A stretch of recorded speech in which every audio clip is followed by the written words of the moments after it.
நாமத்துக்கு மகிமை உண்டாவதாக. கடந்த நாள் முழுவதுமாக அனைவரை போல பாதுகாத்தார், சுகபலன் ஜீவன் தந்தார். அதற்காக அவருக்கு நன்றி சொல்கிறேன். போக்கிலும் மரத்திலும் அவருடைய கிருபை கூட இருந்தது. குடும்பத்தை வழிநடத்தினார். அதற்காக அவருக்கு நன்றி சொல்கிறேன்.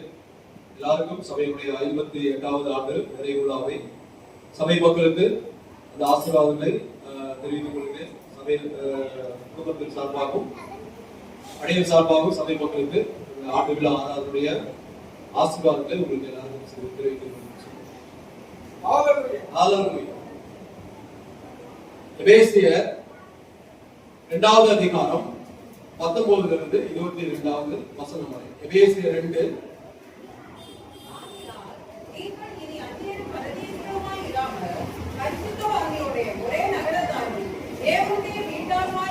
பரிசுத்தவான்களோட ஒரே நகரத்தாரும் தேவனுடைய வீட்டாருமாய் இருந்து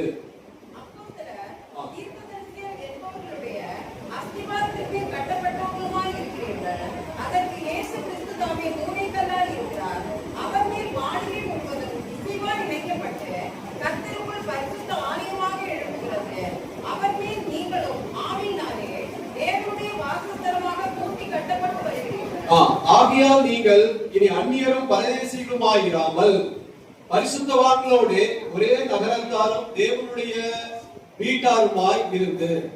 அருமையான தேவனுடைய பிள்ளைகளே, ஒரே நகரத்தாரும் தேவனுடைய வீட்டாருமாய் இருந்து இன்று நாம் சபையினுடைய 58வது ஆண்டு விழாவை கொண்டாடி கொண்டிருக்கிறோம். இந்த 58 ஆண்டுகள் பாருங்க, எத்தனை ஜெபங்கள், எத்தனை கண்ணீர்கள், எத்தனை உபவாசங்கள், எத்தனை யாகங்கள், எத்தனை இரவுகள், எத்தனை முழு இரவு ஜபங்கள், எத்தனை ஆத்துமாக்கள், எத்தனை ஊழியர்கள். இந்த 58 ஆண்டுகளில் பாருங்க, பல மனிதர்கள் வந்தார்கள், பலர் போய்விட்டார்கள், சிலர் விதைத்தார்கள், சிலர் நீரூற்றினார்கள். ஆனால் வளரப்படினது தேவன் மாத்திரமே, தேவன் ஒருவரே. ஹல்லேலூயா. பாருங்க, என்னால் தான், நான் தான் இதை நடத்தினேன், என்னால் தான் முடித்தது என்று யாரும் தேவனுடைய வீட்டை குறித்து சொல்ல முடியாது. அப்படி சொன்னாலும் அது தவறான ஒரு காரியம். என்னால் தான் இது நடந்தது என்று இன்று நாம் ஒரு கேள்வியை நாம் கேட்க வேண்டும். அதாவது, இந்த 58 ஆண்டுகளாக தேவன் என்ன கட்டி கொண்டிருக்கிறார்? ஒரு கட்டடத்தை கட்டுகிறாரா, அல்லது ஒரு பெயரை வைத்து அதை வழிநடத்தி கொண்டிருக்கிறாரா, அல்லது ஒரு அமைப்பை கட்டி கொண்டிருக்கிறாரா? அருமையான தேவனுடைய பிள்ளைகளே, அவர் ஒரு கட்டடத்தையோ ஒரு பெயரையோ ஒரு அமைப்பை கட்டவில்லை, மாறாக ஒரு குடும்பத்தை கட்டி கொண்டிருக்கிறார். பாருங்க, மனிதன் வீடு கட்டும் போது, நாம் எல்லாரும் வீடு கட்டும் போது என்ன பார்க்கிறோம்? என்னத்தை வைத்து கட்டுறோம்? செங்கலை வைத்து கட்டுறோம், சிமெண்ட்டை வைத்து கட்டி கொண்டிருக்கிறோம், கதவுகளை வைத்து கட்டுகிறோம். ஆனால் தேவன் ஒரு வீட்டை கட்டும் போது அவர் செங்கலை வைத்தோ சிமெண்ட்டை வைத்தோ கதவை வைத்தோ கட்ட மாட்டார். அவர் மனிதர்களை கொண்டு கட்டுகிறார். தேவனுடைய வீட்டை அவர் மனிதர்களை கொண்டு கட்டுகிறார். அதனால்தான் அப்போஸ்தலன் பவுல் நீங்கள் தேவனுடைய வீட்டார் என்று சொல்லுகிறார். கவனிங்கள், வீட்டில் இருப்பவர்கள் அல்ல அப்படி என்று பவுல் அப்போஸ்தலன் சொல்லல. அதாவது வீட்டில் இருப்பவர்கள் வருவாங்க போவாங்க அப்படி அல்ல. வீட்டார் என்றால் அந்த வீட்டிலே குடியிருக்கிறவர்கள், அந்த வீட்டிற்கு சொந்தக்காரர்கள். நல்லதல்ல என்று. ஏனெனில் தேவன் தனி மனிதர்களுடைய தேவன் அல்ல. தனி மனிதர்களுக்காக நம்முடைய தேவன் கிடையாது. நம்முடைய தேவன் குடும்பத்தின் தேவனாக இருக்கிறார். ஆமா, பாருங்க. ஆனால் 1-2 இருக்கு. 3வது அதிகாரத்துல பாருங்க, மனிதன் தேவனை இழந்தான். அதற்கு அடுத்த 4வது அதிகாரத்துல மனிதன் மனிதனை இழந்தான், சகோதரனை இழந்தவனாக இருந்தான். எதனால? பாவத்தினால. மனிதனுடைய பாவத்தினால முதலாவது தேவனை இழந்தான், அவனுடைய பாவத்தினால மனிதனையே இழந்து விட்டான். பாவத்தினால 2 உறவுகளும் உடைந்து போய்விட்டது. அருமையான தேவனுடைய பிள்ளைகளே, தேவனோடு உள்ள உறவு உடைந்து விட்டது. அது மாத்திரமல்ல, மனிதனோடு உள்ள உறவும் உடைந்து விட்டது. ஆனால் இந்த 2 உறவையும் சிலுவையில நம்முடைய கர்த்தராகிய இயேசு கிறிஸ்து 2 உறவுகளையும் மீட்டார். அதனால்தான் எபேசியர் 2வது அதிகாரத்துல பவுல் சொல்கிறார், நீங்கள் தேவனுடைய வீட்டார். நாம் இன்று 58வது ஆண்டு விழாவை கொண்டாடுகிறோம். ஆனால் தேவன் இன்று நம்முடைய கட்டடத்தை பார்க்கிறாரா அல்லது நம்முடைய இருதயத்தை பார்க்கிறாரா? ஒரு மனிதன் ஒரு பெரிய வீட்டை கட்டினா அந்த வீடு ரொம்ப அழகாக இருந்து வெளியிலிருந்து பார்ப்பதற்கு, ஆனால் அந்த வீட்டிற்குள்ளாக வீடு நன்றாக இருந்தது. ஆனால் அந்த வீட்டிற்குள்ளாக அப்பா ஒரு அறையில இருந்தாங்க, மகன் ஒரு அறையில இருந்தாங்க, சகோதரர்கள் ஒரு அறையில அவங்களுக்குள்ளாக பேசிக் கொள்ளாமல் இருந்தார்கள். ஆனா வீடு வெளியிலிருந்து பார்ப்பதற்கு நன்றாக இருந்தது. வீடு நன்றாகத்தான் இருக்கும், வெளியிலிருந்து பார்ப்பதற்கு வீடு நன்றாகத்தான் இருக்கும். ஆனால் குடும்பம், அந்த வீட்டில் உள்ள குடும்பம் உடைந்து விட்டது என்று அர்த்தம். ஆளாளுக்கு ஒரு மூலையில இருந்தாங்கன்னா பேசிக் கொள்ளாமல் இருந்தாங்கன்னா என்ன ஆகும்? வீடு நல்லா இருக்கும், ஆனால் அந்த குடும்பம் உடைந்து விட்டதாக அர்த்தம். அதுபோல ஒரு சபையில ஆராதனை இருக்கலாம், ஆராதனை நடத்தலாம், பாடல்கள் இருக்கலாம், அதாவது நல்ல பிரசங்கங்கள் இருக்கலாம். ஆனால் அந்த சபை பிரிந்திருந்தால் தேவன் இன்னும் அழுது கொண்டிருக்கிறார். அது தேவனுடைய கட்டின வீடு கிடையாது. அருமையான தேவனுடைய பிள்ளைகளே, பாருங்க, இந்த 58 ஆண்டுகளுக்கு முன்பு தேவன் ஒரு கட்டடத்தை ஆரம்பிக்கவில்லை, ஒரு சாட்சியை ஆரம்பித்தார். அது என்ன சாட்சி என்றால், இந்த உலகம் நம்மை பார்த்து, பாருங்க, இந்த உலகம் நம்மை பார்த்து இவர்கள் இயேசுவின் பிள்ளைகள், இவர்கள் இயேசுவின் ஜனங்கள் என்று சொல்ல வேண்டும். அதற்காக தேவன் நம்முடைய வீட்டை கட்ட ஆரம்பித்தார். இந்த நாட்கள்ல பாருங்க, கிறிஸ்தவர்களை குறித்து நம்மை குறித்து சாட்சி கொடுக்காத போது உலகம் எப்படி நம்மை கொடுக்கும்? உலகம் எப்படி நம்மை பார்த்து சாட்சி கொடுக்கும்? இவர்கள் இயேசுவின் பிள்ளைகள், இவர்கள் இயேசுவின் ஜனங்கள் என்று, அதற்காகத்தான் தேவனுடைய வீட்டை கட்ட ஆரம்பித்தார். அருமையான தேவனுடைய பிள்ளைகளே, பாருங்க, யோவான் 13:35 நீங்கள் ஒருவரில் ஒருவர் அன்பாய் இருந்தால், நீங்கள் ஒருவரில் ஒருவர் அன்பாய் இருந்தால், கவனிங்கள், இயேசு சொல்லல நீங்கள் பெரிய ஆலயம் கட்டினால் என்று சொல்லல, நீங்கள் பெரிய ஊழியம் செய்தால் அப்படி என்று சொல்லல. மாறாக அவர் சொன்னது, நீங்கள் ஒருவரில் ஒருவர் அன்பாய் இருந்தால். இந்த 58 ஆண்டுகளாக தேவன் கட்டியது பாருங்க, நம்முடைய இருதயங்களை கட்டிக் கொண்டிருக்கிறார். 58 ஆண்டுகளாக தேவன் பாதுகாத்து ஒரு குடும்பத்தை பாதுகாத்துக் கொண்டிருக்கிறார். 58 ஆண்டுகளாக தேவன் வளர்த்தது ஒரு சரீரத்தை வளர்த்துக் கொண்டிருக்கிறார். இன்று நாம் நம்மிடத்துல கேட்க வேண்டிய கேள்வி, நாம் எவ்வளவு வளர்ந்தோம்? அப்படி இல்லை, வளர்ந்தோம் என்றால் பிசிக்கலாக, அதாவது சபையுடைய ஸ்ட்ரென்த் அது இதுன்னு நம்ம சொல்றோம்ல, அந்த விதத்துல எவ்வளவு வளர்ந்தோம்? நம்முடைய கட்டடம் முன்பு இருக்கிறோட இப்ப அது அல்ல. தேவன் கட்டின அந்த ஆரம்பித்த வீட்டை போலவே இன்னும் இருக்கிறோமா? தேவன் ஆரம்பத்துல இந்த புதிய சபையை கட்ட ஆரம்பித்தார், அது போல இன்னும் இருக்கிறோமா? இந்த நாட்கள்ல 58 ஆண்டுகளாக தேவன் கட்டி கொண்டிருக்கும் வீடு, இதை குறித்து இந்த நாட்கள்ல சற்று விரிவாக தியானிப்போம். அதாவது 58 ஆண்டுகளாக தேவன் புதிய சபையை கட்டி கொண்டிருக்கிறார், தேவனுடைய வீட்டை கட்டி கொண்டிருக்கிறார். அந்த வீடு 58 ஆண்டுகளாக தேவன் கட்டி கொண்டிருக்கும் வீட்டை குறித்து நாம் இந்த நாட்கள்ல சற்று விரிவாக தியானிப்போம். முதல் காரியம், தேவன் கட்டியது ஒரு குடும்பத்தை தேவன் கட்டினார். எபேசியர் 2:19. எபேசியர் 2:19.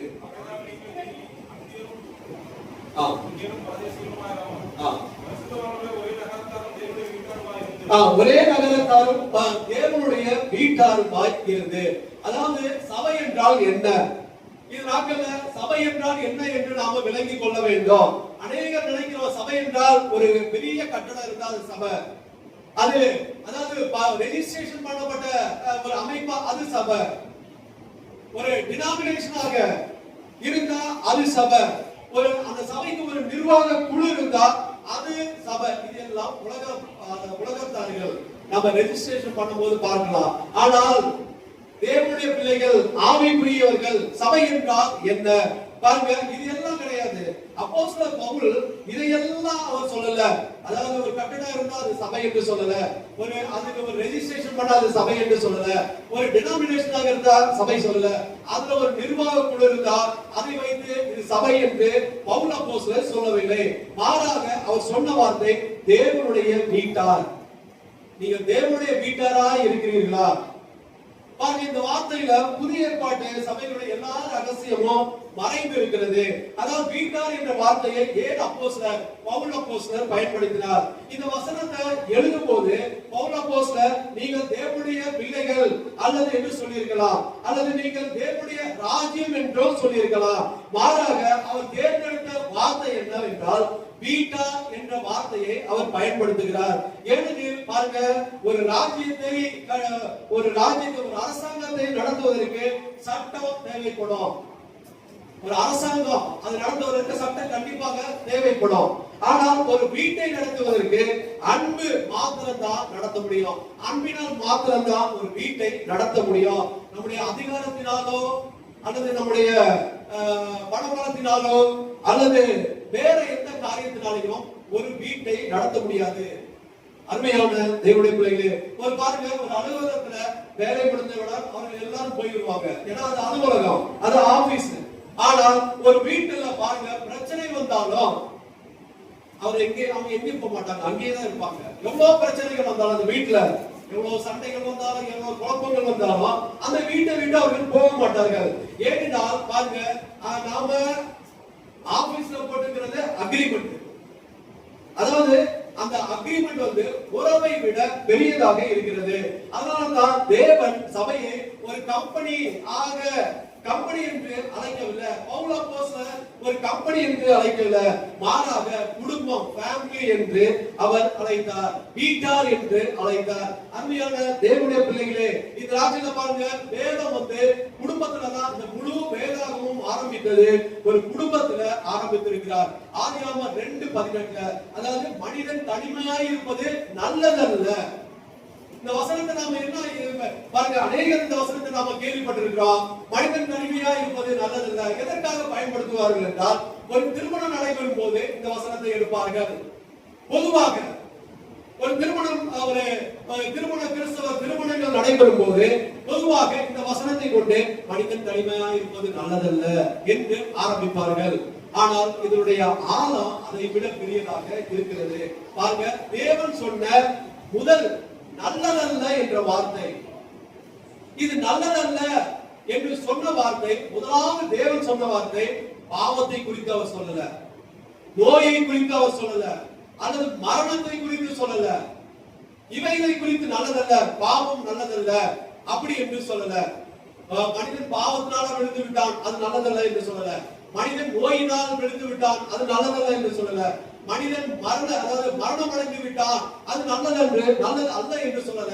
மாறாக தேவன் பயன்படுத்திய முதலாவது நல்லதல்ல என்ற வார்த்தை தனிமை. அதாவது மனிதன் தனிமையா இருப்பது நல்லதல்ல. அருமையான தேவனுடைய பிள்ளைகளே, தேவன் மனிதனை உருவாக்கிய போது பாருங்க, தோட்டத்தை கொடுத்தார், வேலையை கொடுத்தார், அதிகாரத்தை கொடுத்தார், எல்லாவற்றையும் கொடுத்தார். அவை எல்லாம் இருந்தால் தேவன் சொன்னது, இன்னும் ஏதோ ஒரு குறை இருக்கிறது. அது என்ன குறை?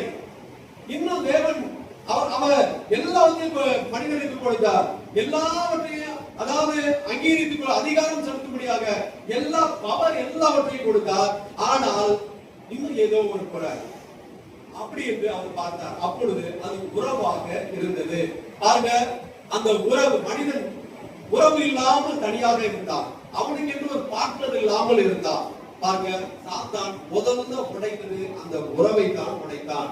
கணவன் மனைவிக்குள்ளான அந்த உறவு, சகோதரன் சகோதரனுக்குரிய அந்த உறவு. 3வது அதிகார கணவன் மனைவிக்குள்ள உறவை உடைத்தான். 4வது அதிகாரத்துல சகோதரன் இன்னொரு சகோதரன், அதாவது சொந்த சகோதரனுடைய உறவை உடைத்தான். அப்ப அது உடைந்தது நிமித்தமாக சிலுவை வந்தது. இந்த உடைந்த உறவுகளை மீண்டும் இணைக்கும்படி அப்போஸ்தலர் 2:14, இந்த மீண்டும் இணைக்கும்படி இயேசுவே நம்முடைய சமாதானம். அது உலகத்திற்கு மாத்திரமல்ல, படிக்கலாம். எபேசியர் 2:14, எபேசியர் 2:14, எபேசியர் 2:14. அவரே நம்முடைய சமாதான காரணராகி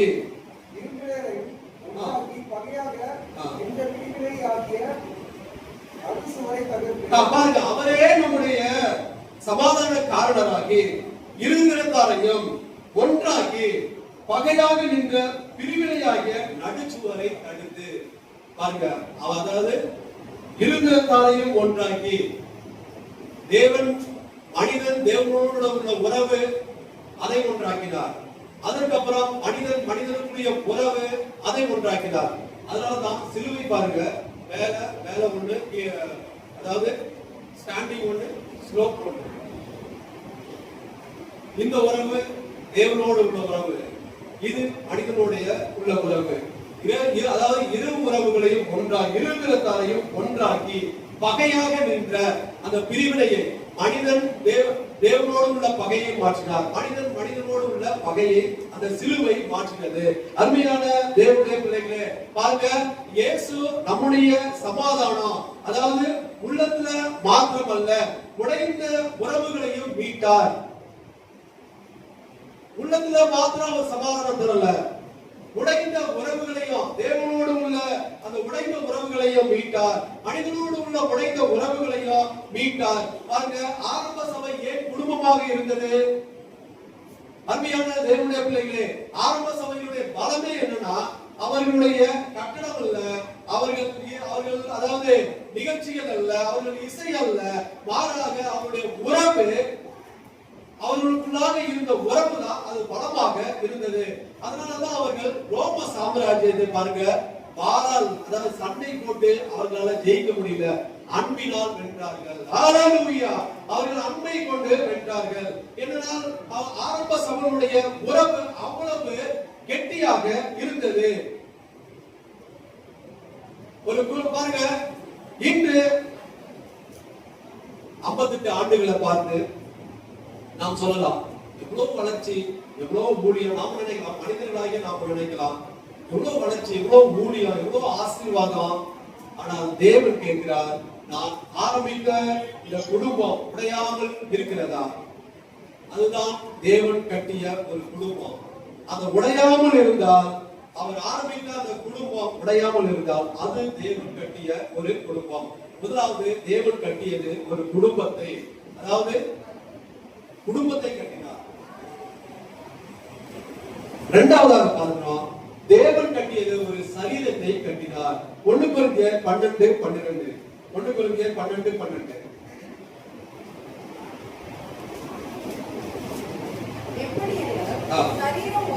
சரீரம் ஒன்று, அவயவங்கள் அநேகமாக இருக்கலாம்.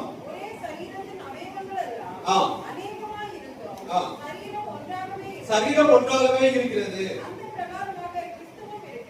அந்த பிரகாரமாகவே கிறிஸ்துவும் இருக்கிறார். பாருங்க, தேவன் கட்டியது ஒரு சரீரத்தை.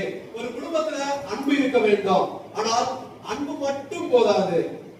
ஒருவருக்கொருவர், நாம் ஒருவருக்கொருவர் இருக்கிறோமா? அருமையான தேவனுடைய பிள்ளைகளே, நாம் ஒருவருக்கொருவர் இருக்கிறோமா என்ற உணர்வும் இருக்க வேண்டும். அதாவது அதனாலதான் பவுல் அப்போஸ்தலர் அங்கே, அதாவது எபேசியர்ல அங்க வீட்டார் என்று சொல்லிவிட்டு இங்க சரீரம் என்று கொரிந்து சபையில் உள்ள மக்களை பார்த்து சரீரம் என்று சொல்லுகிறார். ஏன் சரீரம்? பாருங்க, ஒரு சரீரத்தில் ஒரு உறுப்பு பாதிக்கப்பட்டாலும் முழு சரீரமும் பாதிக்கப்படும். இதுதான் சபை. ஒரு சரீரத்துல ஒரு கண்ணு பாதிக்கப்பட்டா முழு சரீரமும் பாதிக்கப்படும். கண்ணு சொல்ல இல்ல இல்ல நீ கால் மட்டும் தானே பாதிக்கப்பட்டிருக்கு, எனக்கு என்ன அப்படி என்று சொன்னா சொல்லாது. அது சரீரம் அல்ல, அது அப்படி இருக்கவும் முடியாது. அருமையான தேவனுடைய பிள்ளைகள், 1 கொரிந்தியர் 12:26.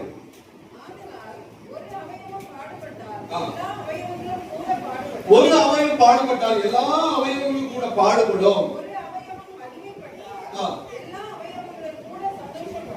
பாருங்க, இதுதான் சபை, இதுதான் சரீரத்தின் ஐக்கியம். அதாவது சரீர யூனிஃபார்மிட்டி அல்ல, யூனிட்டி, அதாவது ஒற்றுமை.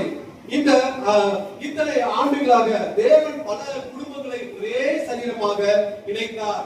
அந்த சரீரத்தில் பாருங்க, யாரோ ஜெபித்திருக்கலாம், யாரோ பாடி இருக்கலாம், யாரோ போதித்திருக்கலாம்.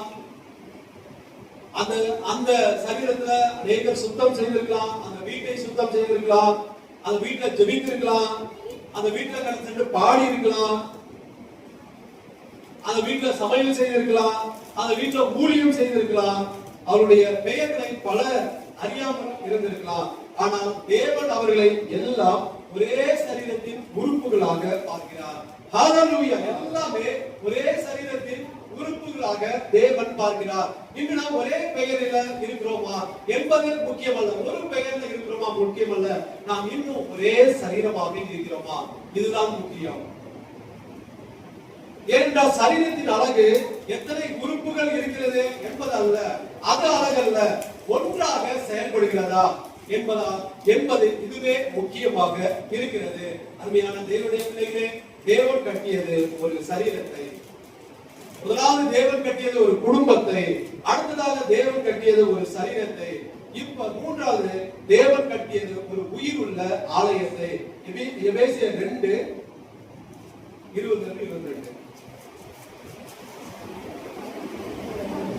எபேசியர் 2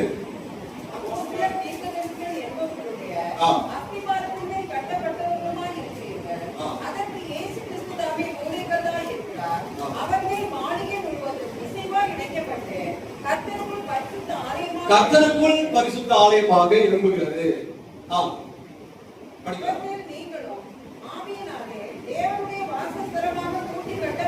கர்த்தருக்குள் பரிசுத்த ஆலயமாக எழும்புகிறது. தேவன் ஏன் ஆலயம் கட்டுகிறார் பாருங்க. அவர் வசிப்பதற்கு இடமில்லையா, அல்லது அப்படியானால் ஏன் ஆலயம்? அவர் வசிப்பதற்கு இடமில்லாமல் இருக்கிறதா, அதனாலதான் ஆலயம் கட்டுகிறாரா? ஏனெனில் தேவனுக்கு ஒரு கட்டடம் தேவையில்லை, அவர் ஒரு கட்டடத்துல இருக்க வேண்டும் என்று அவசியமே இல்லை. மாறாக தேவனுக்கு ஒரு ஜனத்தின் மத்தியில வாசம் செய்ய வேண்டும். அவர் ஜனங்கள் மத்தியில, விசுவாசிகள் மத்தியில வாசம் செய்ய வேண்டும். இதைத்தான் தேவன் விரும்புகிறார். இதுதான் ஆலயத்தினுடைய நோக்கமாக இருக்கிறது. ஏதேன் தோட்டத்துல பாருங்க, தேவன் மனிதனோடு நடந்தார் ஏதேன் தோட்டத்துல. பின்னர் மோசே காலத்துல கூடாரத்துல வாசம் செய்தார். அதற்கு பின்பு சாலமோன் ஆலயம் கட்டின போது ஆலயத்துல வாசம் செய்தார். அதற்கு பின்பு அந்த ஆலயங்கள் இடிக்கப்பட்டன. அதற்கு புதிய ஏற்பாட்டுல தேவன்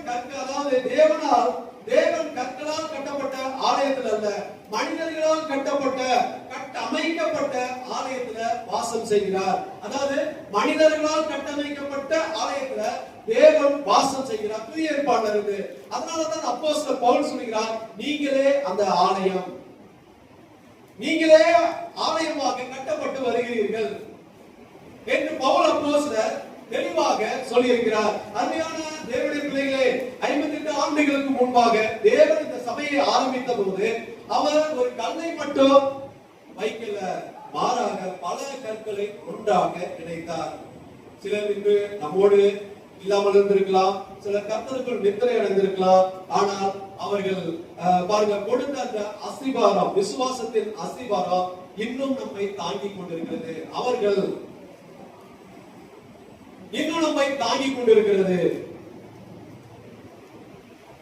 நமக்கு பரிசுத்தத்தை குறித்து சொல்லிக் கொடுத்திருக்கிறார்கள்,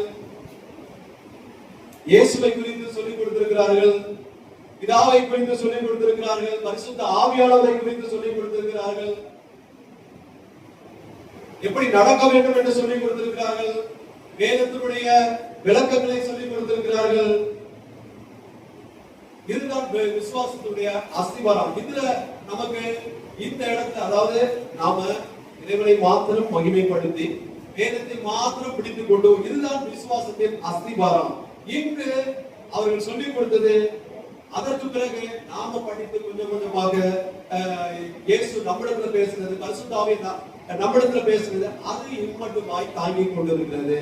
அருமையான தேவனுடைய பிள்ளைகளே, தேவன் இந்த நாட்கள்ல என்ன செய்கிறார்? பலர் நினைக்கலாம், தேவன் இந்த நாட்கள்ல என்னதான் செய்து கொண்டிருக்கிறார்?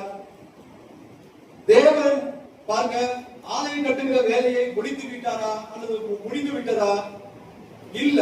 எபேசியர் 2:22.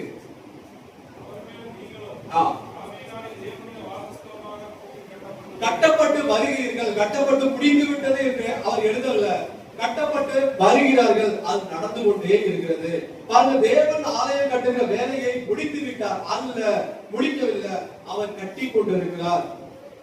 அருமையான தேவனுடைய பிள்ளைகளே, இந்த வார்த்தை இன்னும் பாருங்க, தேவன் வேலை செய்து கொண்டிருக்கிறார் என்பதை சுட்டி காட்டுகிறது. இன்னும் அவருடைய ஆலயத்தை கட்டி கொண்டிருக்கிறார். தேவன் ஆலயத்தை ஒரே நாள்ல கட்டல, அதாவது ஒரே நாள்ல கட்டல. ஏனெனில் தேவனுடைய வேலை கட்டடம் கட்டுவது அல்ல, மனிதர்களை உருவாக்குவது, மனிதர்களை மாற்றுவது, அவர் பாவத்துல இருந்தா அவங்களை சரி செய்து ஆலயத்துல கொண்டு சேர்ப்பது. மனிதர்களை மாறும்போது ஆலயம் ஆட்டோமேட்டிக்காக வளர்ந்து கொண்டே இருக்கும். அப்ப தேவன் ஒரு நாள் இது அவருடைய இன்னும் கட்டி கொண்டிருக்கிறார். அதாவது மனிதர் நம்மை உருவாக்கி கொண்டிருக்கிறார், விசுவாசிகளை உருவாக்கி கொண்டிருக்கிறார். அந்த வேலையை தேவன் அவருடைய ஆலயத்துல செய்து கொண்டிருக்கிறார். பாருங்க, இந்த நாட்கள்ல யாரை பற்றி குறை, அதாவது குற்றம் சொல்வதனால் எந்த பயனும் இல்ல. யார் சரி, இவர்கள் தவறு, அவர்கள் தவறு என்று பேசி ஒரு பிரயோஜனம் இல்லை. ஆனால் தேவன் இன்னும் கட்டி கொண்டிருக்கிறார். அவர் இன்னும் ஆலயத்தை கட்டி கொண்டிருக்கிறார், அவருடைய ஆலயத்தை கட்டி கொண்டிருக்கிறார். தேவன் இன்னும் கட்டி கொண்டிருக்கிற ஆலயத்துல நான் ஒரு உயிருள்ள கற்களாக என்னோட இடத்துல இருக்கிறேனா என்று நாம சிந்திக்க வேண்டும். ஒரு உயிருள்ள கற்களாக ஒவ்வொருவரையும் அவர் மாற்ற வல்லமையுள்ள தேவனாக இருக்கிறார். பாருங்க, தேவன் பாருங்க, நமக்கு ஒரு கேள்வி, தேவன் இந்த வீட்டை எதை கொண்டு கட்டி கொண்டிருக்கிறார் என்ற ஒரு கேள்வி. ஒரு எபேசியர் 4:16, எபேசியர் 4:16.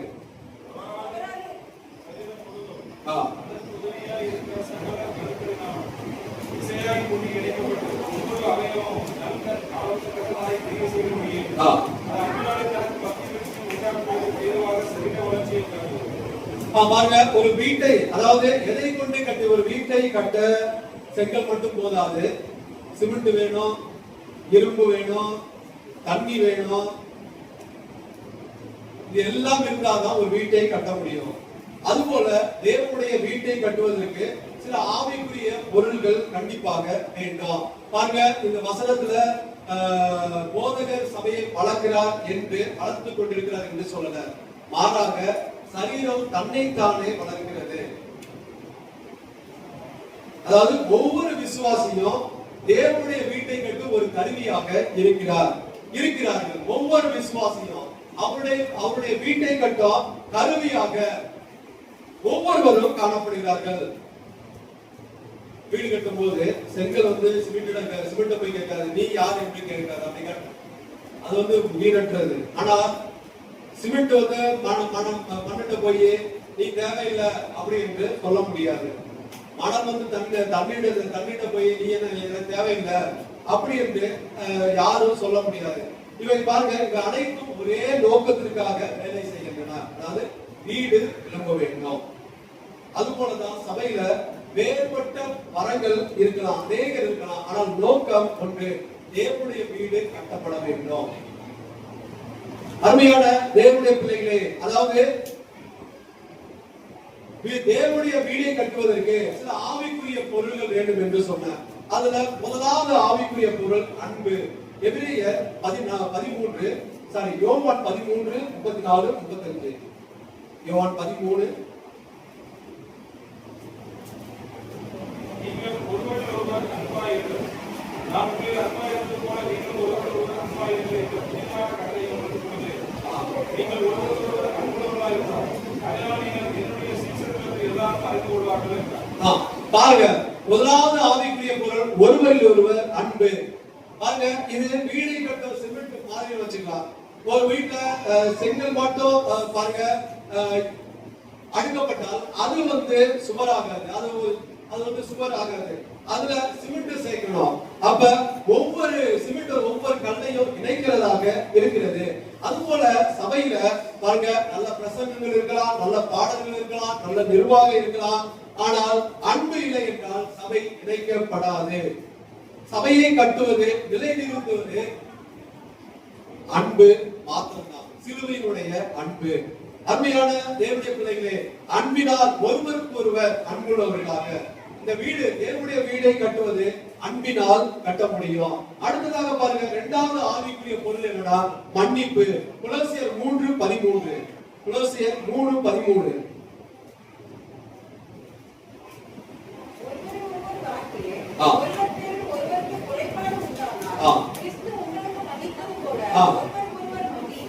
ஒருவருக்கு ஒருவர் மன்னியுங்கள். பாருங்க, ஒருவரை ஒருவர் மன்னியுங்கள். பாருங்க, ஒரு சுவரில் விரிசல் வந்தா அதை அப்படியே விட்டுவிட்டால் நாளடைவில் அந்த முழு சுவரும் இடிந்து விடும். அந்த நாளடைவில் அந்த முழு சுவரும் உடைந்து விடும். அதை சரி செய்யறதுக்கு உடனே சரி செய்து விட வேண்டும், அல்லது அந்த மொத்த வீடும் இடிந்து விடும். அது போலதான் சபையில மன்னிப்பு அதான் செய்கிறது. அதாவது சீர் செய்ய உதவுகிறது, ஒவ்வொருவரையும் சரிபடுத்த அந்த மன்னிப்பு உதவுகிறது. மன்னிப்பு கிறிஸ்துவின் மன்னிப்பு எப்படி என்றால், அதாவது சில பேர் பாருங்க, அதாவது தனக்கு பிடித்தவர்களை மாத்திரம் மன்னிப்பது அது மன்னிப்பு அல்ல. நமக்கு பிடிக்காதவர்களையும் மன்னிப்பதுதான் உண்மையான மன்னிப்பாக இருக்கிறது. அருமையா, இரண்டாவது ஆவிக்குரிய பொருள், தேவனுடைய வீடு கட்டப்பட வேண்டுமா? மன்னிக்க ஒருவரில் ஒருவர் மன்னியுங்கள். தனக்கு பிடித்தவர்களை மாத்திரம் பிடிக்காதவர்களை மன்னிப்பது, அதுதான் கிறிஸ்துவின் மன்னிப்பு. மூன்றாவது பொருள் பாருங்க, ஆவிக்குரிய ஜெபம். யாக்கோபு 5:16. யாக்கோபு 5:16.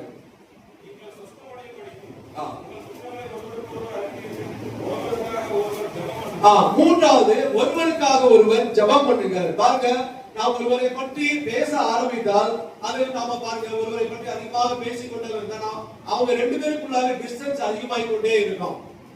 நீங்க ரொம்ப க்ளோஸா ஒரு நாளைக்கு 4 மணி நேரம் 5 மணி நேரம் 6 மணி நேரம் ஒருத்தர் கூட நீங்க பேசிக்கிட்டு இருந்தீங்கன்னா அவங்களோட டிஸ்டன்ஸ் அதிகமாகி கொண்டே இருக்கும். மாறாக ஒருவருக்காக நீங்க ஜெபிக்க ஆரம்பித்தால் பாருங்க, உங்களுடைய இருதயம் அதிகமாக நெருங்க ஆரம்பிக்கும். அந்த ஏனென்றால் அந்த இருதயம் அவர்களுக்குள்ளாக உடைக்கப்படும். அதாவது அவர்களுக்கு பிரச்சனை இருந்தால், ரெண்டு பேருக்குள்ளாக பிரச்சனை இருந்தால், நாம் ஜெபிக்கும் போது அவருடைய இருதயம் உடைக்கப்படும். மாறாக பேசும்போது அந்த பிரச்சனைகள் அந்த விரிசல் அதிகமாகுமே ஒழிய அது கம்மியாகாது. மாறாக அவர்களுக்காக ஜெபித்தால் அந்த இருதயம் அதாவது உடைக்கப்படும். தவறு இருந்தால் அவர்களை கர்த்தர் உடைப்பார். அப்ப ஒருவருக்காக ஒருவர் ஜெபம் பண்ணுங்கள். நாம் ஒருவருக்காக ஜெபிக்கும் முழங்கால்கள் பாருங்க, ஒருவரை ஒருவர் குற்றம் சொல்லும் விரல்களை விட வலிமையானவை. இப்ப நாம ஒருவரை ஒருவர் குற்றம் சொல்லணும்னு வச்சுக்க, அதை விட நாம் ஒருவருக்காக ஜெபிக்கும் முழங்கால்கள் அதை விட வலிமையானதாக இருக்கிறது என்று வேதம் சொல்லுகிறது. அருமையான தேவனுடைய பிள்ளைகளே, ஒருவருக்காக ஒருவர் ஜெபம் பண்ணுங்கள். அடுத்ததாக பாருங்க, நான்காவது ஒரு ஆவிக்குரிய பொருள் என்னன்னா பாரம் சுமத்துதல். கலாத்தியர் 6:2. கலாத்தியர் 6:2.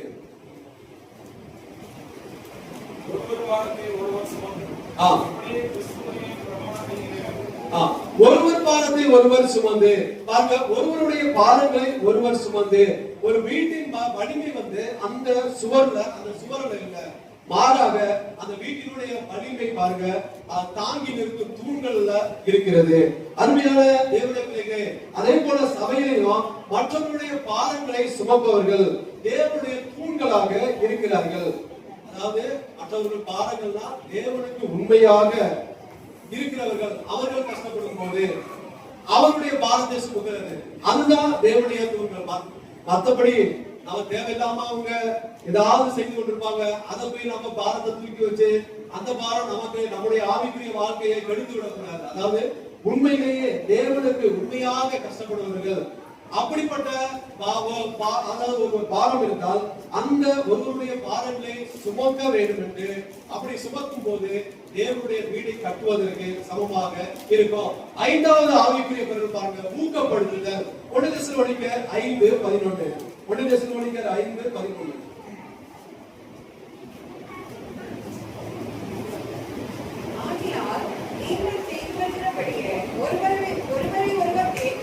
ஒருவரை ஒருவர் தேற்று. ஒருவரை ஒருவர் தேற்றி, ஒருவரை ஒருவர் தேற்றுங்கள், ஒருவரை ஒருவர் ஊக்கப்படுத்துங்கள். பாருங்க, ஜன்னல் வீட்டிற்கு வெளிச்சத்தை கொண்டு வருது. அது போல இப்ப ஜன்னல் இருந்துச்சுன்னா, ஒரு வீட்டிற்கு இருட்டா இருந்துச்சுன்னா ஜன்னலை திறந்து விட்டா வெளிச்சம் வரும். அது போல ஒரு விசுவாசிக்கு நீங்கள் ஊக்கத்தை நம்பிக்கையை கொண்டு வரும் போது பாருங்க, அவனை அதாவது அவனை தேற்றும் போது அவனை ஆவிக்குரிய ஜீவத்தில் அவனுக்கு வளர முடியும். அவனை போய் நீ உதாசீனப்படுத்தி நீ என்ன மட்டம் தட்டிக்கிட்டே இருந்தா என்ன எப்ப பார்த்தாலும் இப்படி அப்படி இல்ல, அவனை நாம ஊக்கப்படுத்த வேண்டும், தேற்ற வேண்டும். சரி பரவாயில்ல, நீ அடுத்த இதுல நீ ஏதாவது இதை பண்ணு, அதை பண்ணு, ஜெபம் பண்ணு அப்படி என்று அந்த ஊக்கத்தை நாம கொடுத்து கொண்டே இருக்க வேண்டும். அப்படி ஒருவரை ஒருவர் தேற்றும் போது தேவனுடைய வீட்டை கட்டுவதற்கு அது ஒரு பொருளாக இருக்கிறது. அடுத்ததாக பாருங்க, ஆறாவது ஆவிக்குரிய பொருள் ஏற்றுக்கொள்ளுதல். ரோமர் 15:7. ரோமர் 15:7.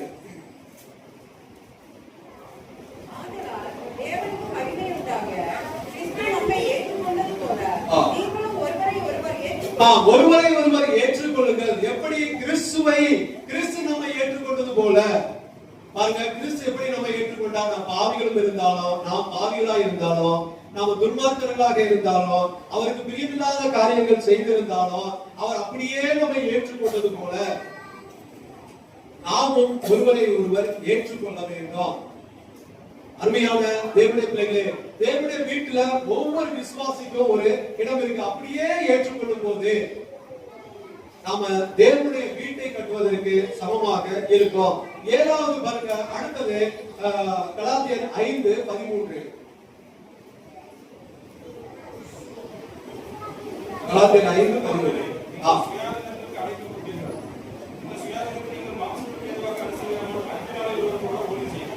ஊழியம் செய்ய. அடுத்ததாக பாருங்க, அதாவது அன்பினால் ஒருவருக்கொருவர் ஊழியம் செய்யுங்கள். கட்டாயமாக அல்ல, அதாவது அன்பினால். ஒரு வீடு கட்டப்பட்டு முடிந்த பிறகு அதை நாம பராமரிக்க வேண்டும். அதுபோல சபையில் தொடர்ந்து அன்பினால், அதாவது ஊழியத்துல அப்படி அன்பினால் ஊழியம் செய்யும் போது அது உயிரோடு இருக்கும். அருமையான தேவனுடைய பிள்ளைகளே, இந்த 58 ஆண்டுகளாக தேவன் புதிய சபை என்ற வீட்டை கட்டி கொண்டிருக்கிறார். இன்று தேவன் நம்மை பார்த்து கேட்பது, நீங்கள் இந்த வீட்டில் வசிக்கிறீர்களா அல்லது நீங்கள் என் வீட்டை கட்டுகிறீர்களா? நாம் அவருடைய வீட்டை கட்டுகிறவர்களாக இருக்க வேண்டும். எப்படி நாம் அவருடைய வீட்டை கட்ட முடியும்? அன்பினால் கட்ட முடியும்.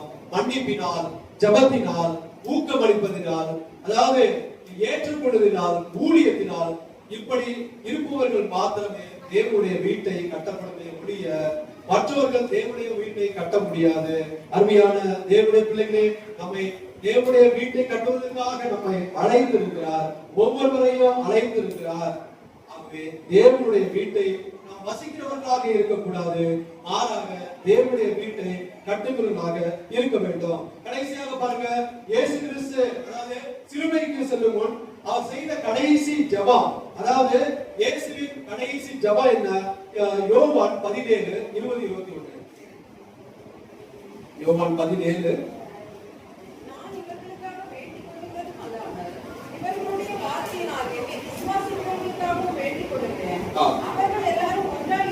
அவர்கள் எல்லாரும் ஒன்றாய் இருக்கவும்.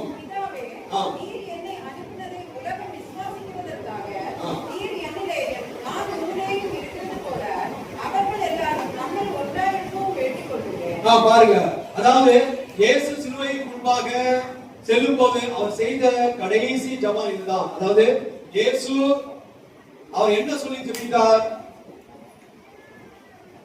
அதிசயம். அதாவது கடைசியாக சிலுவைக்கு போவதற்கு முன்பதாக அவர் கடைசியாக என்ன செய்தார் என்றால், அவர் அதிசயம் செய்யல, புதிய உபதேசம் எதுவும் கொடுக்கல, மாறாக ஒரு நீண்ட ஜெபம் செய்தார். அந்த ஜெபத்துல இயேசு என்ன கேட்டார் என்றால், அதாவது பிதாவே,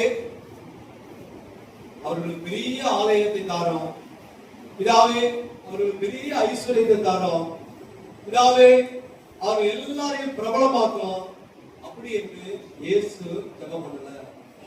மாறாக பிதாவை நோக்கி இயேசுவானவர் என்ன ஜெபம் செய்தார் என்றால், அதாவது அவர்கள் ஒன்றாய் இருக்கும்படி, அவர்கள் ஒன்றாய் இருக்கும்படி. அருமையான தேவனுடைய பிள்ளைகளே, இயேசு சபைக்காக செய்த மிகப்பெரிய ஜெபம் ஒன்றாய் இருக்கும்படி. கவனிங்களுக்கு, இயேசு சொல்லல உலகம் உங்களுடைய பிரசங்கத்தினால விசுவாசிக்கும் அப்படி என்று சொல்லல.